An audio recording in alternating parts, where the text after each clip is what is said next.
Hey, I'm straight up off the block, hopped in the phone and pushed the top back. I've been hustling for a long time and I can't stop that. Big like I'm that, best believe it, and them all back. Yeah, I be ballin' all the time, I'm point guard and a quarterback.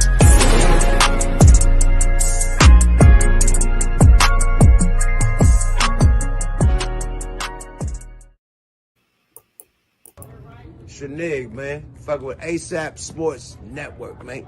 Tune in, stay logged in, and stay mouthed in. You dig? Yuck mouth. Yada da. Boy!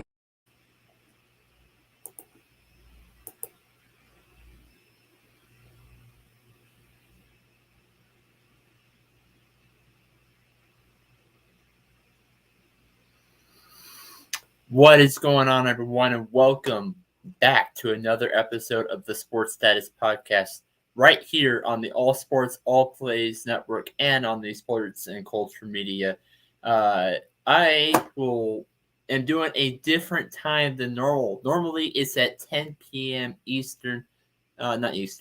Pacific Standard Time on Saturday evenings. That is being changed. Starting next Monday, it will be on Monday at 2 p.m. Pacific Standard Time.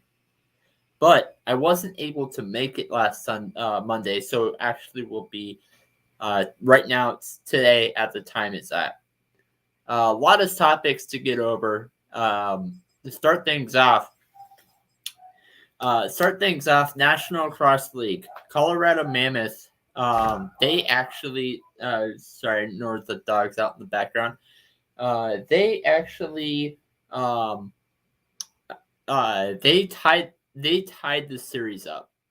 So the Colorado Mammoth, they will have a game 3 of the National Lacrosse League playoffs against the Buffalo Bandits, Saturday, June 18th at 5 p.m. Pacific Standard Time.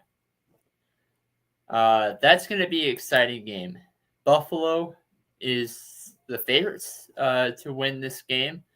But for this last one, Colorado ended up winning that game 11-8 was the final.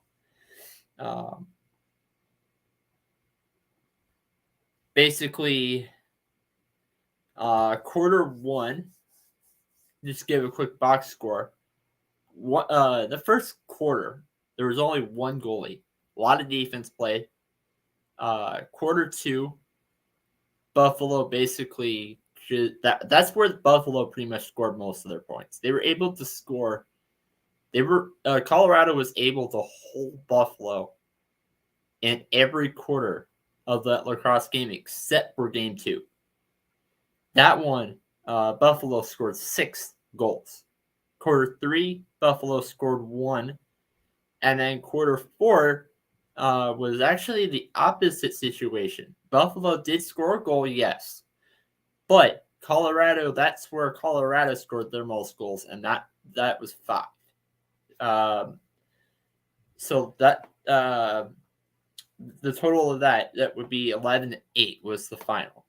The big key players of the game, you have Zillan Ward. Zillan Ward was big in this. Zed Williams made 4 goals for the Mammoth. And then Connor Robinson for the Colorado Mammoth. He scored 3.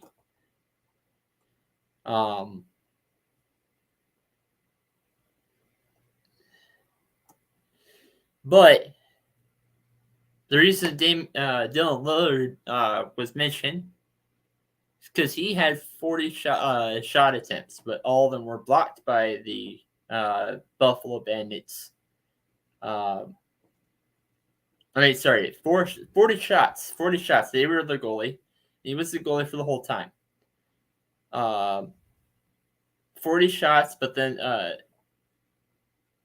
40 were saved. 40 saves in this game. Shot attempts was 48. And then goal attempts was 8. Goals made was 8. Shots saved was was 40.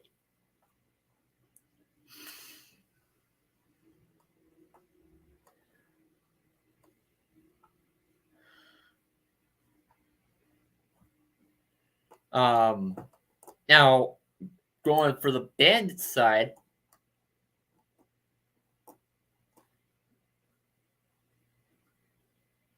they only one player scored. There's only one player that scored for the Avalanche, but for the Bandits, they did most of their stuff in the second quarter. They still have one more game, and Colorado and Buffalo still have one more game, and that would be this Saturday. So moving on to the next topic. Edmonton Oil Kings from the WHL Western Hockey League. They ended up winning the WHL Cup. But they're not done, basically. It's kind of like last year. Each team played in their own division. Colorado, you had in NHL, you had Colorado, Las Vegas. You had all these teams played in the West, played in the North, played in the South. All of these teams in four different divisions. They only play. Why I'm giving this analogy is they only play these teams that are in their own division, but they don't play any other team and they didn't play any other team in the NHL last year. That wasn't until the playoffs. Vegas ended up winning that entire division for the West, but they ended up losing in the conference championship. They ended up losing to the Montreal Canadiens in that final round before you get to the Stanley Cup. It's kind of like the same thing here. Edmonton Oil Kings are done. I mean, they're not done, but they won the WHL. They on the WHL side, but they got to compete against other leagues from minor league hockey. They actually to go up against the to win the Memorial Cup. Now, history has it that ever since 2008, there's only been one Memorial Cup won by the WHL. So I don't think that Edmonton's going to make it all the way. But to start off the WHL,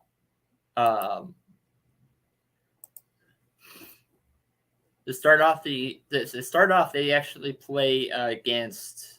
There's 4 other teams, and that I will go through. Edmonton's first game will be this upcoming Monday, and when that happens, I'll go ahead and break that. I'll go ahead and break it down the following Monday because Edmonton plays 1 hour after my show. They pretty much play when my show ends.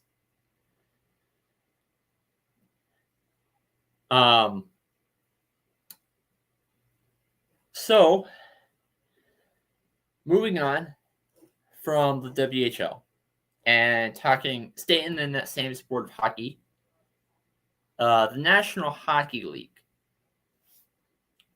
Game 1 happened Game 1 happened not yesterday, but 2 days ago. Colorado Avalanche versus the Tampa Bay Lightning. Colorado ended up winning that game. And I have 1 point to say for both teams. Colorado, I didn't like how aggressive that they didn't show that aggressiveness in the second period, and which allowed 2 goals to be scored in 48 seconds. to basically have a 3-1 game to a 3-3 tie.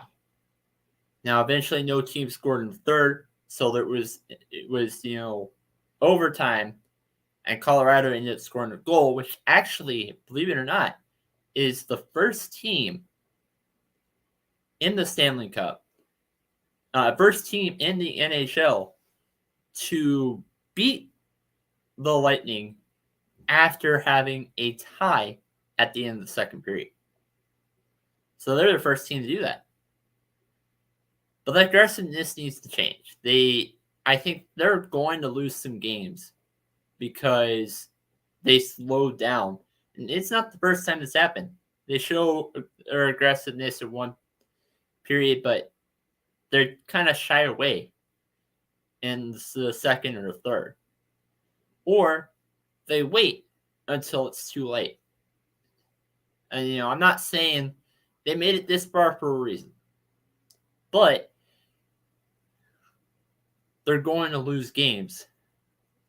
And I'm not saying they're going to lose the whole thing, but I think they're going to lose games because of this calm, relaxed. But now my one comment on the Lightning side is that Tampa Bay needs to be so much better on their power play. Now, I didn't get, like I said in ASAP Afternoon Blitz. By the way, for those that missed it, you can go ahead and check that out also on the All Sports All Plays Facebook page, YouTube, Twitch, Twitter, and on TV as well. But anyway, for those that missed it, I said that I missed the third period of the Colorado Avalanche and Lightning, and I missed the overtime. So I didn't see what happened there. I didn't know if there was a power play situation in that third and extra period. But what I can say is, by the time the end of that second period, Tampa Bay Lightning had been on a power play, had a power play advantage 141 times. And out of those 141 times where they've had that advantage, they've only scored on 14. They were 0 for 2 in that game, and it could be bigger. They certainly didn't score in the third period or in the overtime for sure. But at very least, that's what I can't think of the math right now. 137 times that they have not scored on power play. And it could possibly be bigger. That probably needs to change. Colorado's defense is insane as much as their score. Point 3 I have to make.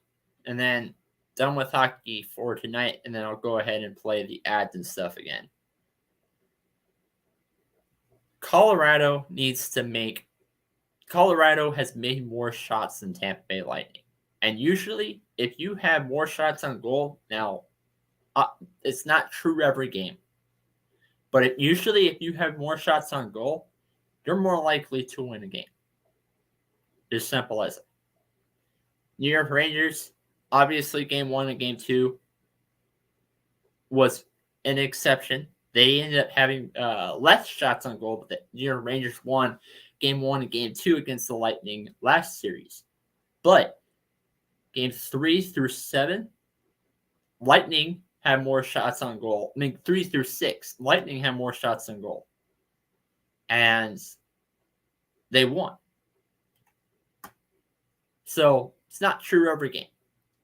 But it was true for the Lightning through games 3 through 6. And it was true in this game. Lightning didn't shoot more. They didn't make more shots. They turned over the puck a lot.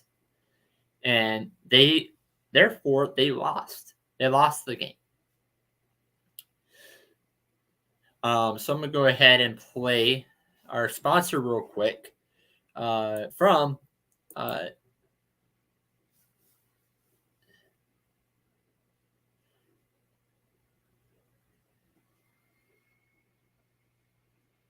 Jason's Daily out there in Arizona. Go ahead and check that out. If you're looking to buy a place over there, go ahead and check out Jason's Daily.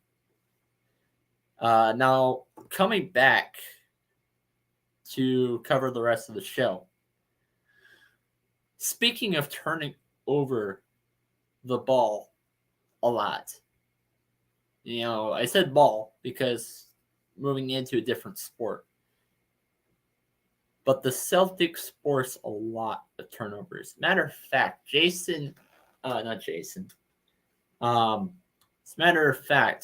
Celtics player, and I do this a lot when I'm on a show. For some whatever reason, I forget the name of the player. And I keep wanting to say his name's Jason, but give me 1 second. Apologize to everybody out there. Celtics.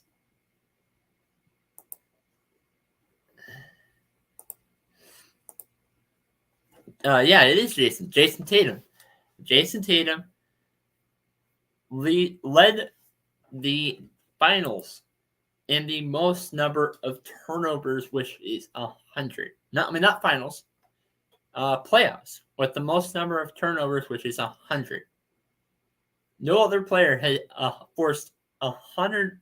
Had given up 100 turnovers ever in the NBA playoffs.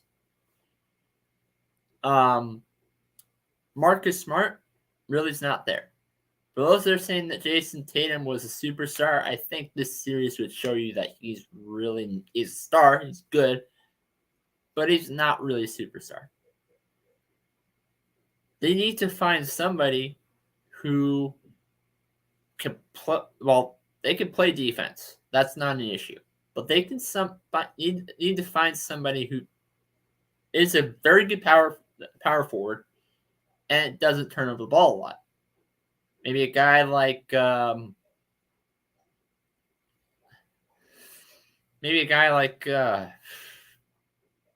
Bradley Beal from Washington Wizards. I've heard Lonzo Ball. I'm just throwing out some names out there that might work for the Celtics.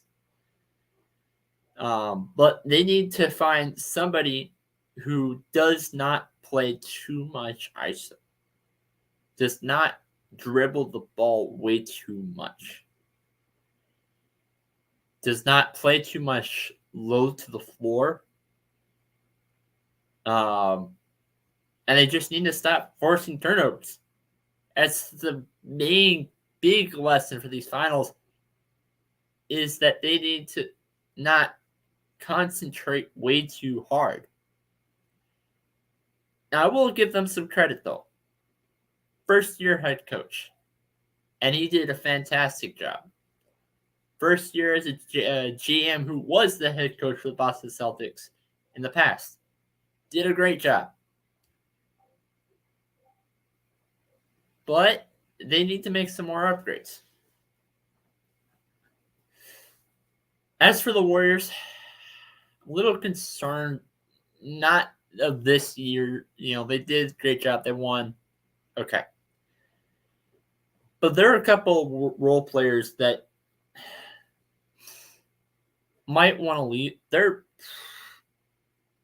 I'm a little concerned that they might want to leave the team because, hey, they get the ring. Now they want to go sign somewhere that has a big, massive contract, where they can get a big, massive contract.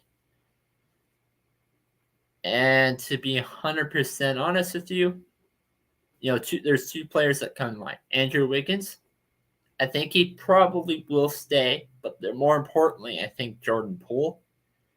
And so even though I don't think this is a smart idea, I don't think this is a smart idea, but I do see this coming, and that's Jordan Poole to the Knicks. Jordan Poole did really well in the playoffs. Beat my Nuggets 4 games to. He was part of the team that beat my Nuggets 4 games to 1, and a fantastic year after being undrafted. Not 2 years ago, people were laughing at him. Anyway, the point that I'm trying to say here is he's probably going to sign somewhere that has this big money contract, and the one team that I can totally see doing that is the New York Knicks. They've done it before. They've done it before. They've signed some players that really just don't really make sense for the roster and all this kinds of stuff. Yeah, they made the playoffs not last year, but 2 years ago. I just don't see.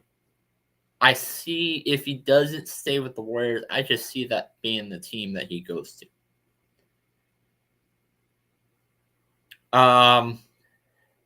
Now, moving away from the NBA,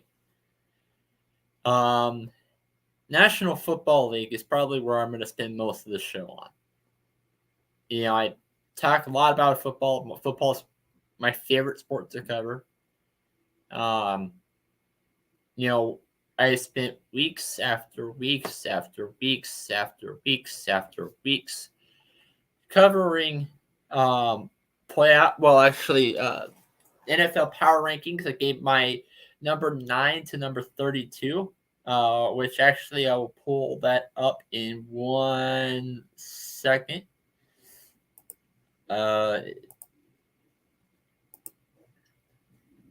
Just waiting for it to load.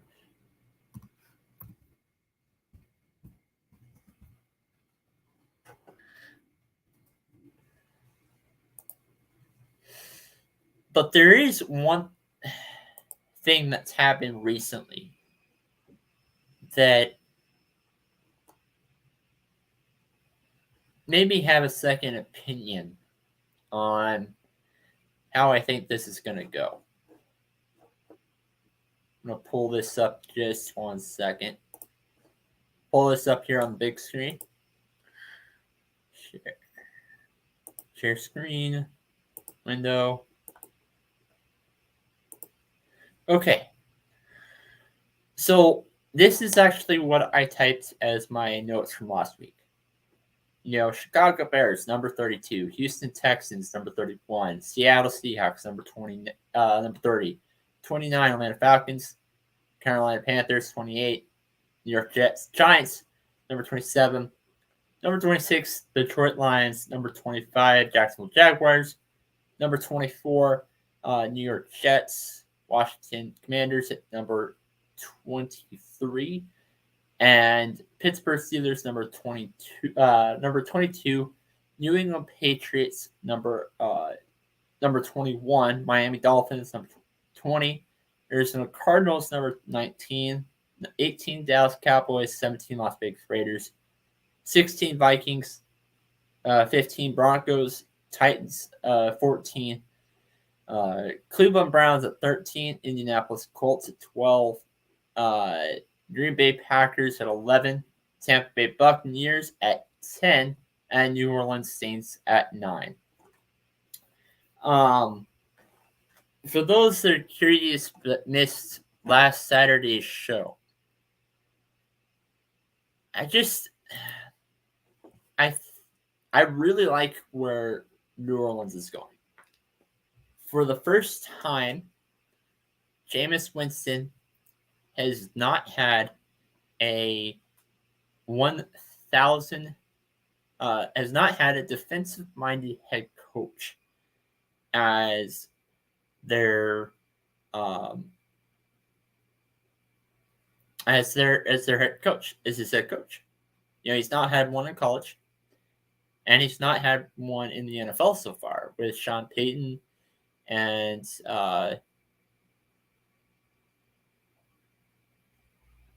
Bruce Arians. But with that in mind,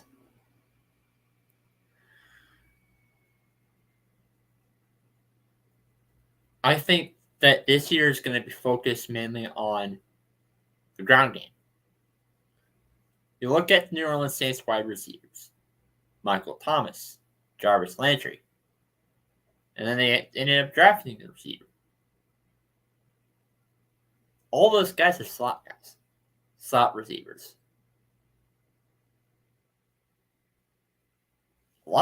I could totally see this year being Alvin Kamara's year, and I seriously think that Alvin Kamara is going to get the most. He's going to be the rushing leader. He's if for those that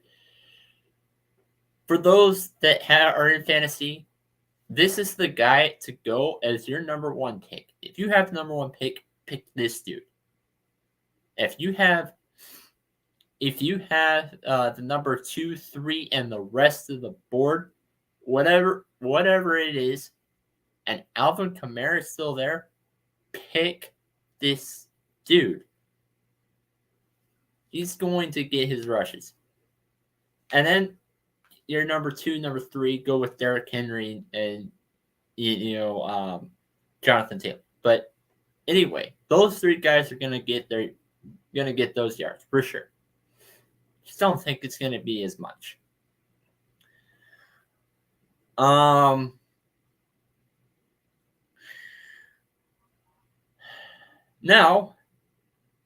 number 8. My number 8 NFL team on my NFL Power Rankings is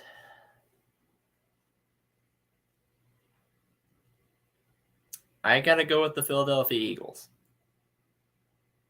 Only NFC East team that's left. They added in A.J. Brown. And to be 100% honest with you, he is the Philadelphia Eagles are the only team this year that I don't really like their quarterback, but I honestly don't care. He's going to be asked to do so little. Just put it in A.J. Brown's hands and take off. And then, the running game is why they made the playoffs last year. I'm just going to say that. You kept most of the same pieces. Defense is a little bit better.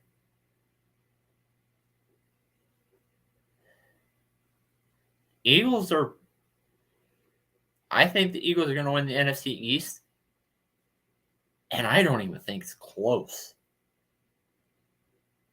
Dallas, no. For those that think it's Dallas or think that Dallas is going to make a wild card, I want you to answer me this question in the comments. Name one position in the NFL on the Dallas Cowboys roster besides maybe tight end that the Dallas Cowboys did not get worse. You name quarterback? No, I can't. Running back? Yeah, no. Offensive line, they lost somebody. Receiver, they lost Amari Cooper. Defense, yeah, don't even bother.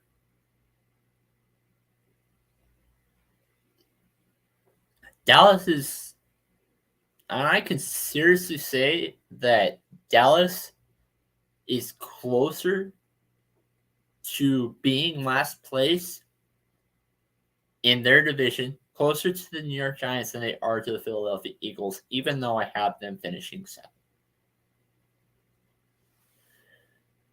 Look at Washington. I could see them being 2nd as well. I don't have them as 2nd, but that really depends on how well Carson Wentz does this year. He's the guy that I'm really keeping out a close eye on from that roster.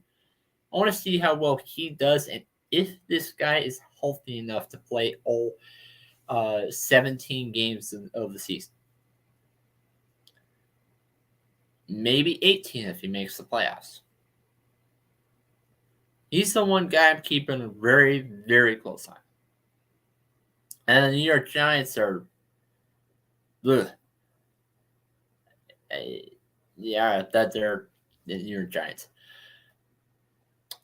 Number 7, covered the entire NFC South basically. NFC East, all that's covered.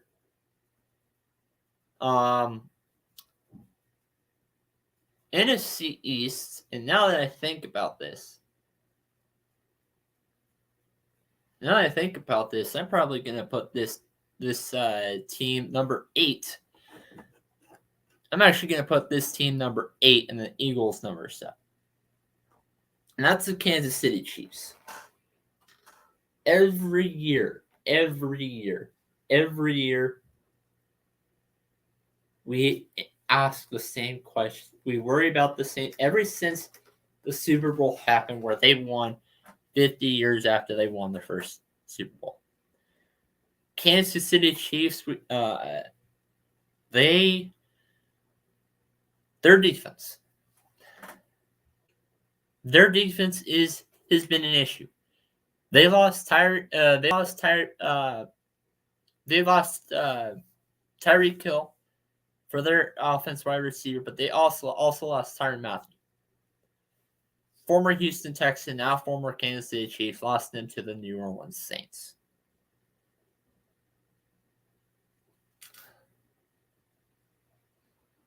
Doesn't have. Now they're throwing to other guys that are not as fast as Tyreek Hill, but they do have a better. They are better at catching the ball than Tyreek Hill. They are better route runners than Tyreek Hill.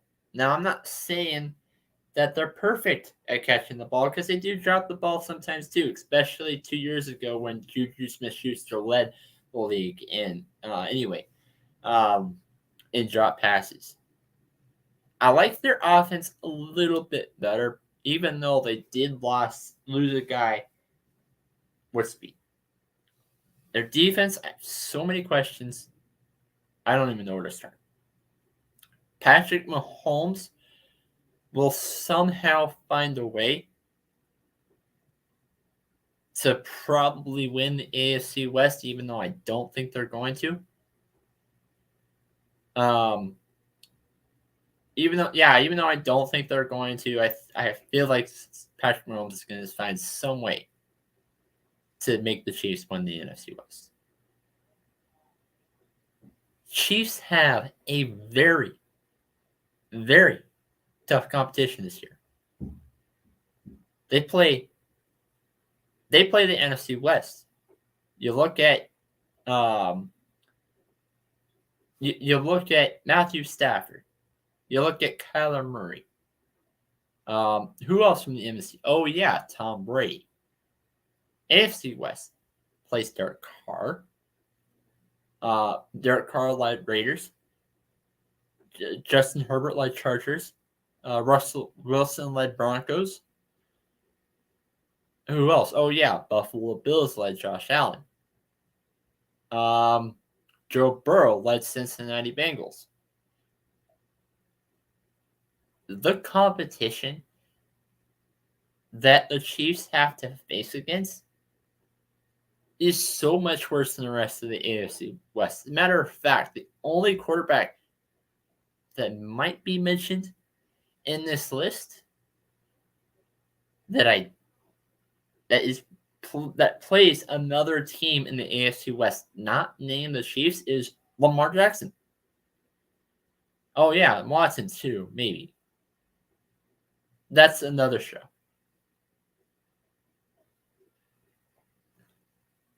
I only put the Chiefs.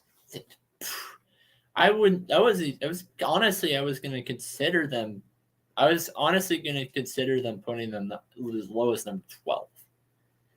I just think that Patrick Mahomes is going to find a way to win the division, and it's not even funny. I can't even see how they're doing it.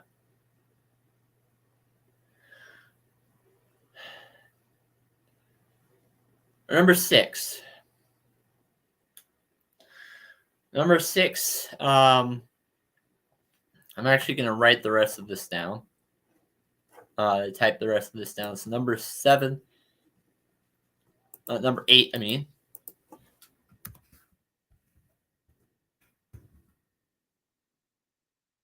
The Philadelphia Eagles.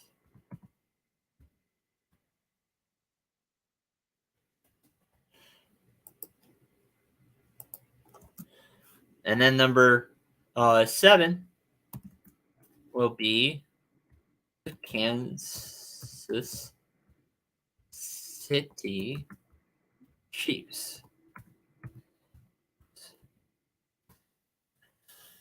Actually, that pretty much leaves me with the entire AFC North. I mean, 2 teams left from the AFC North, 2 teams left from the 1 team left from the AFC West. Bills. So that's 4 teams there. Then the Rams. Rams as well.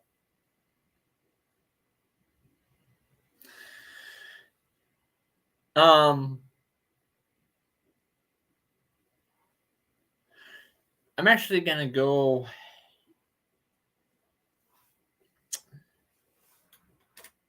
And I gotta think about this because number 16, I have the Minnesota Vikings. I covered the entire NFC North, covered the entire NFC East, NFC South as well. So that really means I only have 1 team left from the NFC West. AFC North, I have 2. AFC West, I have 1. AFC South, I have nobody. I covered that all. And the AFC East, I have the Buffalo Bills. So that. Anyway, number 6. Number 6. Now you go into the part where it's Super Bowl contenders. Bengals.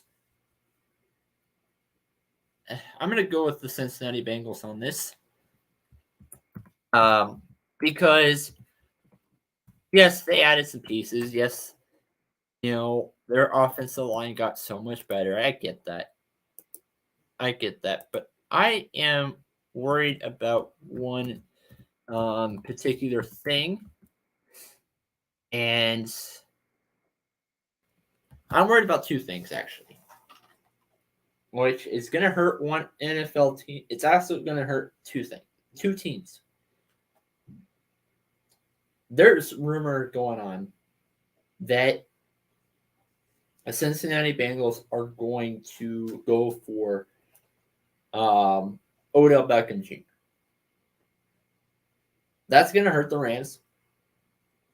But I think that's also going to hurt Odell in a way. I mean, that's also going to hurt the Bengals in a way, because that's so many receivers that Joe Burrow has to throw to. So many either stars or underrated wide receivers that Joe Burrow has to throw to. You look at T. Higgins. I consider him an underrated receiver.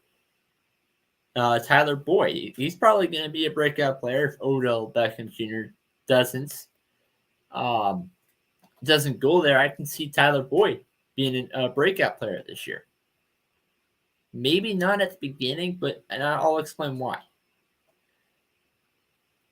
Last year, Joe Burrow threw a lot to Jamar Chase. Pass to Jamar Chase, touchdown. Pass to Jamar Chase, touchdown. Pass to Jamar Chase, touchdown. This year, I think they're going to look at the film. Teams are going to look at the film and, here, I'm just going to throw this out. Bengals play week 1.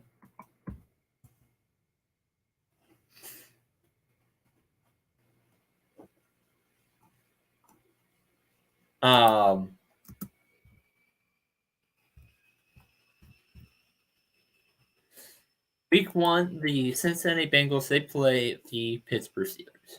Okay, their defense is not as bad. But I can see the Steelers, under that, Mike Tomlin coach system, I could see Jamar Chase get double teams. They're going to try to find some way to stop him.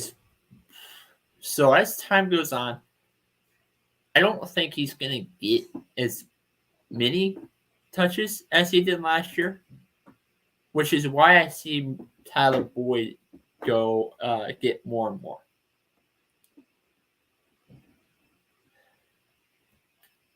The lucky thing about the Bengals, though, is that they have a really easy schedule until about week 5. Start off Steelers, gonna be a win. Cowboys, gonna be a win. Jets, gonna be a win. Dolphins, Tyreek Hill, don't care, gonna be a win. Going into the Ravens, that's tough. That's really the real lesson here.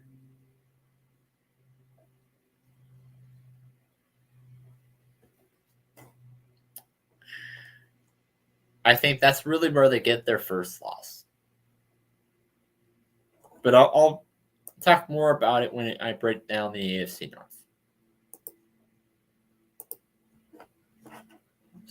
Oh, right there. Okay. Now I'll talk more about it when I break down the NFC North. Sorry, not NFC North. AFC North.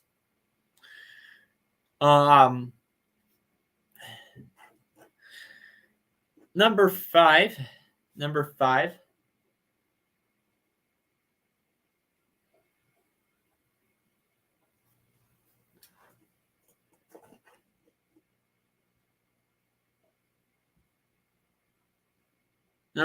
now I got to think about that for a second.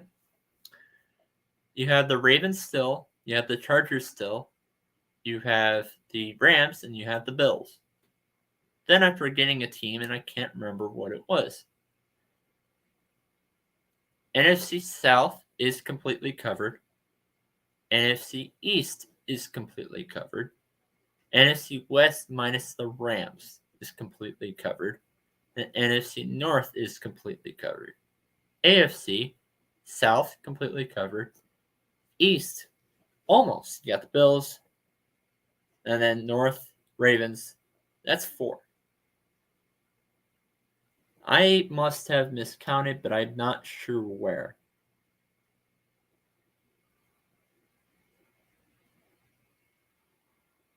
Anyway, if you can't seem to see where it's at, go ahead. If you see where it's at, go ahead and let me know. But next team on the list, I like the Chargers on this. Chargers are my number 4. My one concern about this team, and honestly, it's the same concern I have with the Cincinnati Bengals, but for completely different one position, but different reason. Their head coach. I'm still not confident in Zach Taylor. I really don't like the dude. Now, he might prove me wrong this year if they could figure out some other way to get W's outside of, hey, Joe Burrow to Jamar Chase. Boom. Yes, Bengals have upgraded, but again, talking about the Chargers here. Chargers, on the other hand, they have a head coach that seems to not like to kick a field goal. They make questionable coaching decisions. As a matter of fact, a bad call that was led in Week 18 against the Las Vegas Raiders was the reason why the Chargers didn't go to the playoffs. Keenan Allen, underrated wide receiver. Chargers have that. Justin Herbert, Keenan Allen. He's gonna get some wins, but they're gonna lose some games that they're not supposed to as well. Last year, Chargers lost to the Broncos in that first one. By the way, that was the only Broncos win last year from that against AFC West teams. Now I get it. Broncos last year with Teddy Bridgewater at quarterback was able to stay in every single game, play it. There's not one game that I can think of where the Broncos lost by 3+ touchdowns. But Chargers also lost to the Houston Texans by a field goal. He's more of an analytical coach, which is why I don't think the Chargers, even though I have them at my number 4, I'm basing it really off roster, mostly. I can totally see Chargers not even winning the division this year.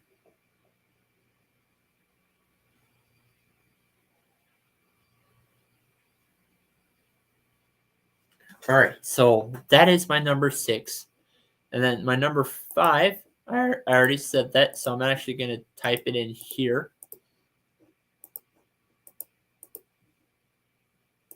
Oh, whoops. Wrong one. Okay.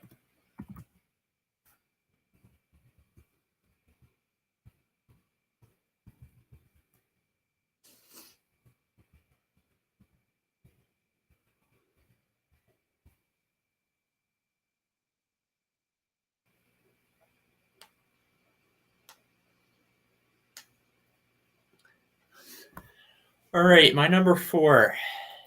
Possibly my number 3 if I'm missing a team. I'm missing a team somewhere, but I can't seem to figure it out. My number 4.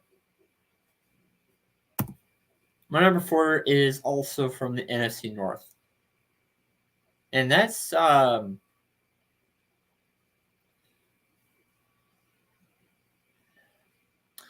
Baltimore Ravens. Look,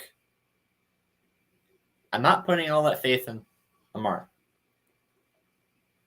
I'm not putting their defense is going to be scary. Their defense is just going to be scary. Lamar Jackson is more like a running back or a quarterback. Yes, he led the league in passing touchdowns his MVP season. Okay, I get that. But he made all of his touchdowns were in the red. Majority of his touchdowns were in the red zone. Matter of fact, he was 22nd in the NFL for passing attempts, which means that either A, his receivers ran all the way far, or B, he threw those touchdowns in the red zone. Playoffs is usually a time where players get exposed for some of the things that they're really struggling at. And that's why Lamar Jackson has only been able to win one playoff game.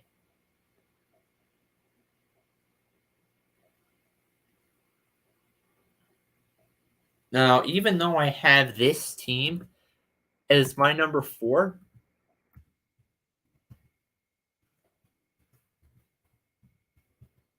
I think it's going to be repeating. I don't see them making it past the divisional round this year.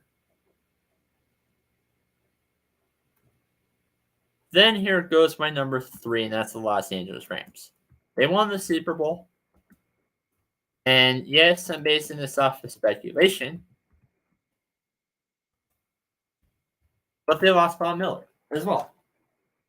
And they could be losing Odell Beckham Jr. to the Cincinnati Bengals.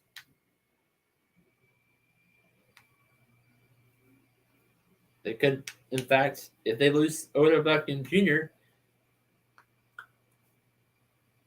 to any team, that's going to hurt them.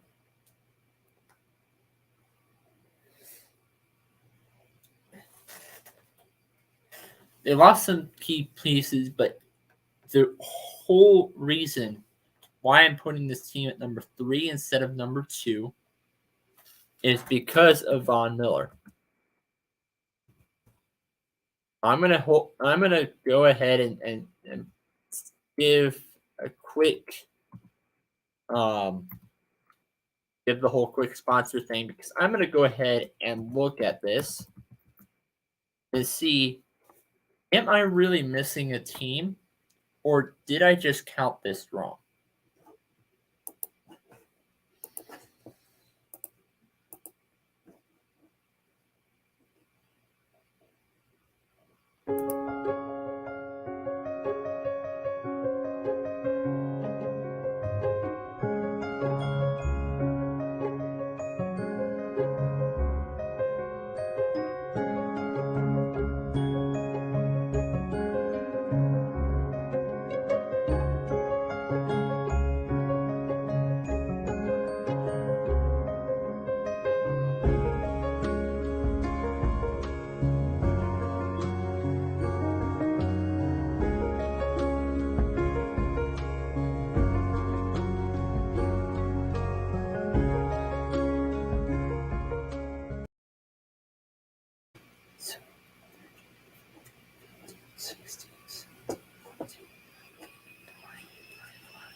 Yes, I am forgetting a team, but I can't seem to figure it out. Hold on. Okay. I will have that by next week. And I will give you an updated list next Monday on Sports Status and tell you what NFL team am I forgetting on my power rankings. And I will give my official updated power rankings with that team that I forgot, along with any additional information that might be important to this. Okay. Now for the last topic. Breaking down the NFC North. Cincinnati Bengals. They made it to the Super Bowl last year.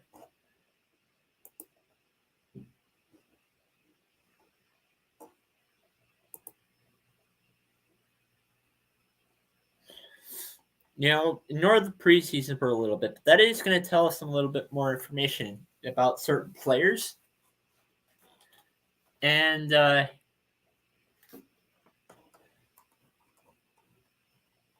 give us an update on certain things. Scroll down into the NFC North real quick. Actually, that's the Steelers. So, yeah, Steelers. I'm going to start off with the Steelers. They start off on the road. On the road, they play the Bengals on the road, and then it's early morning. But the fact is, they play in the Eastern time zone. As a matter of fact, the one advantage the Steelers have this entire season is that all of their games are going to be in the Eastern time zone, unlike some of the other teams out there in the NFL. Steelers play the Bengals on the road, and I'm going to give them a loss.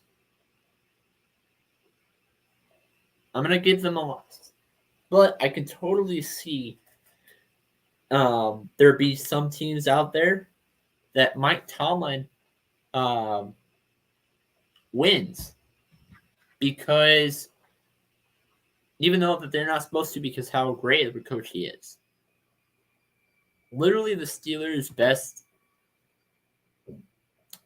thing that they can do isn't really the best out there in the NFL, and that's run the football.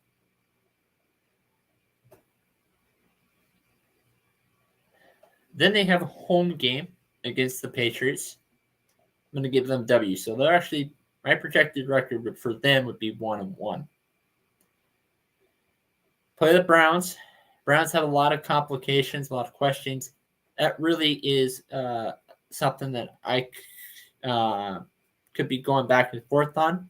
But if Baker Mayfield is I don't care if Baker Mayfield is the starting quarterback or if Deshaun Watson is the starting quarterback for this game, I'm actually going to give that to the Browns.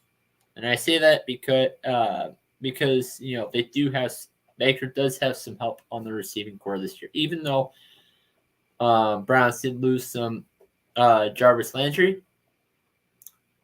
I still think it's going to be. I still think Amari Cooper is more of an upgrade than Jarvis Landry.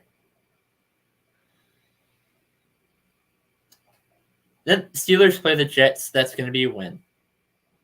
Then the Bills loss. So that's 2-3.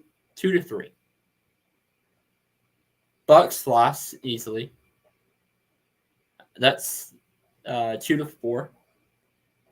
Steelers Dolphins. That is 2. That's going to be a win. So 3-4. Steelers Eagles 3-5. Lose to the Saints 3-6. Then they play the Bengals again. That's a loss 3-7. 3-8. They're not going to get their next win till the Falcons. Mariota, the Falcons, I put him so low on my power rankings for a reason. Mariota's inconsistent as a quarterback. Does have a good receiving core. I don't think that this is going to be his team for long. I think he's gone by week 6, and I think that the backup is going to be the starter. Ravens next. That's loss. Panthers win. I'm going to give that a win to them because I don't know what's going to be going on in the quarterback situation. Their offensive line, for some reason, Panthers' offensive line seems to only hold up. Seems to only be protecting their quarterback for the first week while they're the quarterback. So, seems to be weird, but that's how it is. Play the Raiders at home. I'm going to give that a loss to them. Loss to the Ravens, and then loss to the Steelers. That's what? 1, 2, and they're going to get some easy wins early on. 3, 4, maybe 5.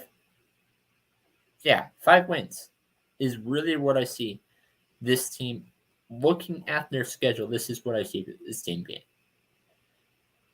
But knowing Mike Tomlin, he's never had a losing record as a head coach. So I don't see how they can lose to some of these teams. I mean, how they can win to some of these teams. But I think they're probably going to. Maybe split the Bengals, split Browns, whatever. They're probably going to be. I see this team being last. But I see this team maybe finished with a tie record. All right. So 5 wins for the Steelers. How much will the Ravens be? They start off Jets. Easy W. Dolphins. Again, easy W. Patriots. Again, not easy, but W.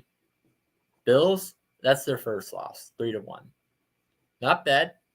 Not bad, but let's continue. Bengals. I think it's going to be close either way. Ravens do have the home field advantage, though, so I'm going to give them the W. So that's 4-2. 4-1, excuse me. Giants, win.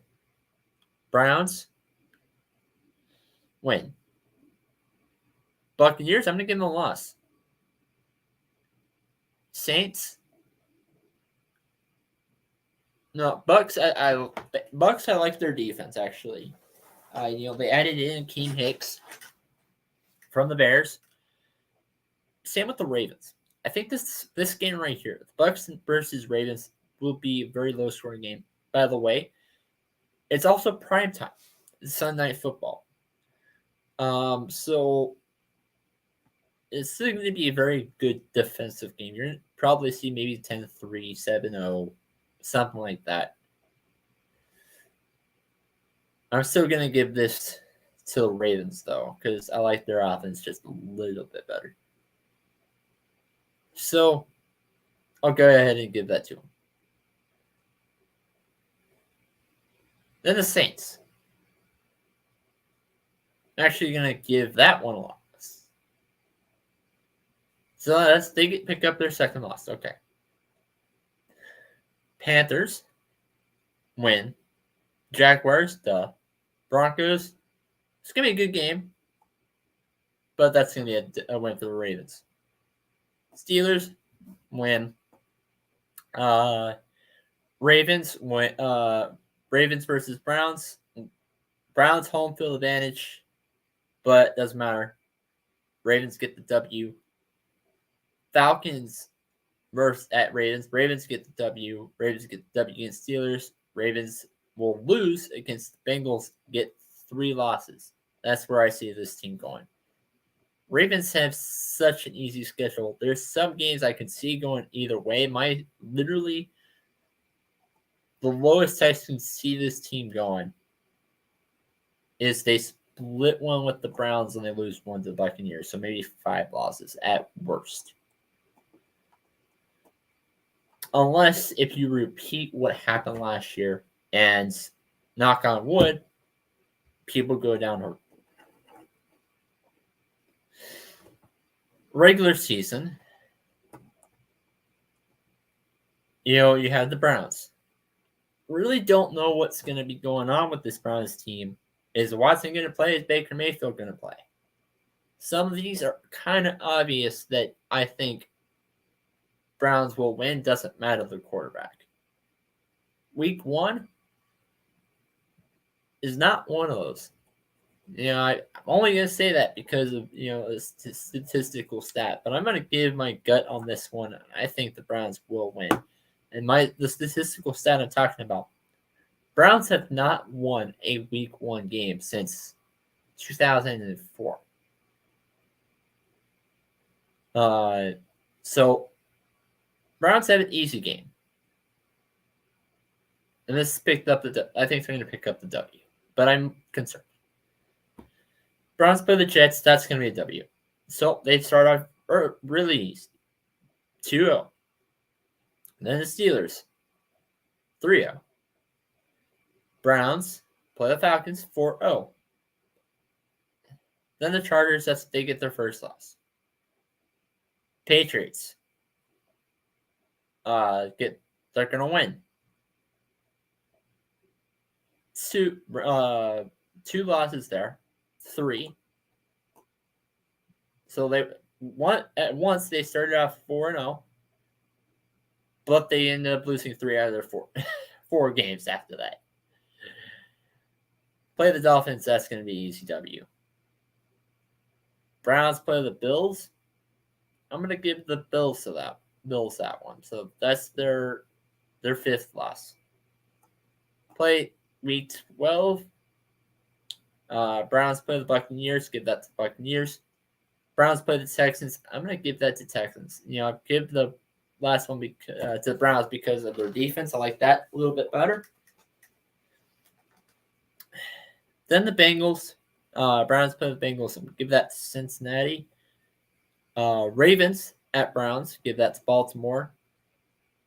Saints at Browns. Give that to New Orleans. And then the last 2, I think they're going to beat the Commanders and the Steelers. So, right now, you look at the Saints and the Ravens. 2 teams. So that's 1, 2, 3, 4, 5, 6, 7, 8. Yeah, that's 8 losses. They're going to be a 9-18. Where I see this team being.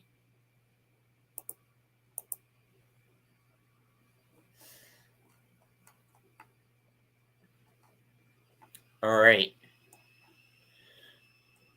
Now, next one is the Cincinnati Bengals. They start off. They play the Pittsburgh Steelers at home. That's going to be a W. Play the Cowboys, W. Jets, W. Dolphins, W. Ravens is going to be a tough game. This is, like I said earlier, that's going to be a close one. And, I like the coaching staff a little bit better for the Ravens, and I like the coach better. I like the defense a little bit better for the Ravens. Quarterback, I would put Joe Burrow over Lamar, and receiving core, I would put receiving core over the receiving core for the Ravens. I'm going to give the Bengals their first loss at Week 5, so they'll actually go 4-1. 4-2 against the Saints, so they'll lose to the Saints. Actually, no, I'm going to give the Bengals that one, so that would be 5-1.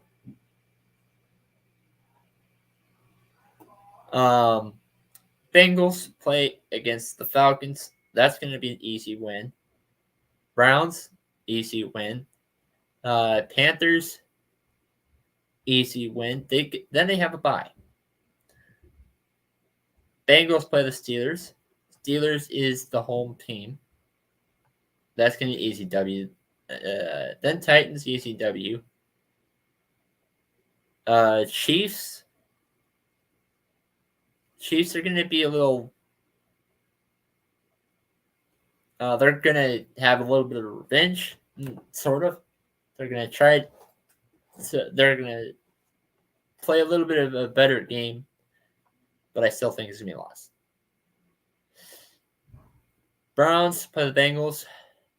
Bengals are the home team. Give that to the Browns. Then a loss to the Buccaneers. Patriots, W. Bills, loss. Ravens, loss. So that's 1, 2, 3.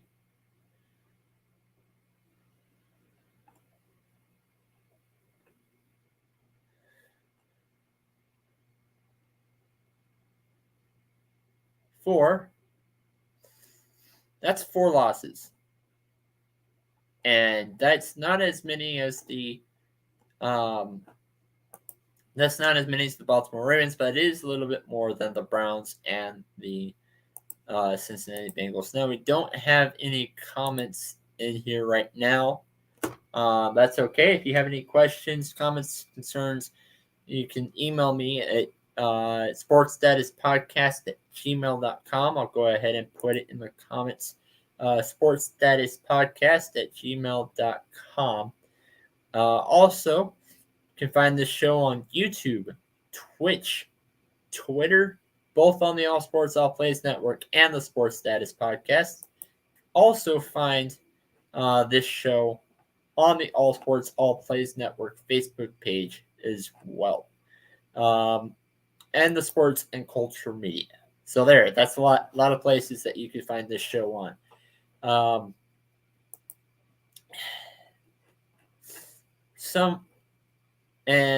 That is this has been another episode of the Sports Status Podcast.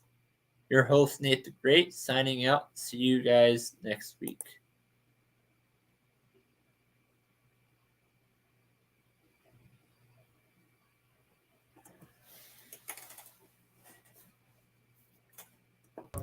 Shanig, man. Fucking with ASAP Sports Network, man.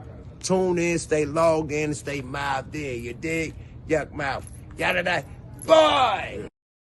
Hey, I'm straight up off the block, hopped in the phone and pushed the top back. I've been hustling for a long time and I can't stop that. Big like I'm that, best believe it, and them all back. Yeah, I be ballin' all the time. I'm point guard and a quarterback.